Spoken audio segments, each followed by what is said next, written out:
আসসালামু আলাইকুম। যারা ফাইনাল এক্সিট খেয়েছেন অথবা ফাইনাল এক্সিট থেকে যাদের হরুপ হয়ে গেছে কিংবা সাসপেন্ডেড হয়ে গেছে তাদের জন্য একটা গুরুত্বপূর্ণ তথ্য এবং আপডেট আছে, ভিডিওটি শেয়ার করবেন। গত বছর রমজানের 20 তারিখে আমার রিয়াদ অফিসের এক কর্মীকে তার কফিল ভুলবশত ফাইনাল এক্সিট দিয়েছিল। তার কফিলের সাথে সম্পর্ক ভালো থাকার পরেও ভুলবশত ফাইনাল এক্সিটটা হওয়ার পরেও ওই সময় তার ফাইনাল এক্সিটটা কাটতে পারিনি আমরা, কারণ তার নামে একটা মামলা ছিল। মামলার কারণে আলহামদুলিল্লাহ গত মাসখানিক আগে আমরা তার মামলাটা শেষ করেছি। তার কফিলের সাথে যোগাযোগ করার পরে তার কফিল মাত্র 10 থেকে 12 দিনের মধ্যে জাওয়াজাতে গিয়ে তার ফাইনাল এক্সিটটা কাটতে সক্ষম হয়েছিল। এরপরে আমি আমার কোম্পানিতে সরাসরি তাকে কাফলা করে নিয়ে আসছি এবং গতকাল তার আকামাও আপডেট করে ফেলেছি।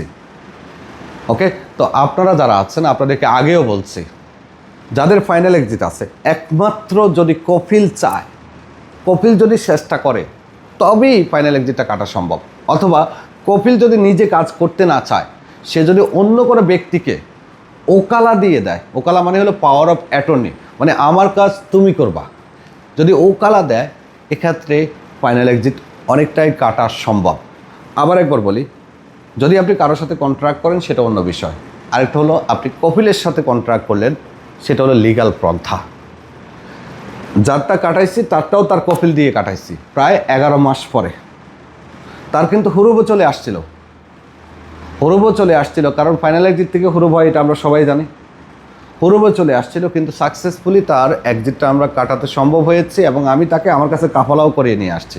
প্রসেসটা ছিল তার কফিল জাওয়াজাত থেকে নিজে গিয়ে কর্মীর ফাইনাল এক্সিটটা কাটছে, তারপরে আমি তার কফিলের কাছ থেকে সরাসরি আমার কাছে তাকে ট্রান্সফার করে নিয়ে আসছি, যেহেতু তার ইকামার মেয়াদ ছিল। তা এখন আপনার যদি ফাইনাল এক্সিট থাকে আপনি আপনার কফিলের সাথে যোগাযোগ করুন, সব থেকে বেস্ট। অন্য কোনো মাধ্যমে গিয়ে আপনি প্রতারিত হবেন না।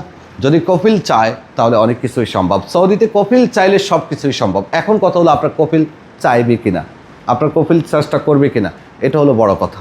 অনেক কফিল চাইবে, আবার অনেক কফিল চাইবে না। তবে হ্যাঁ, কফিলের সাথে টাকার লেনদেন করার সময় কিন্তু একটু সতর্ক হবেন।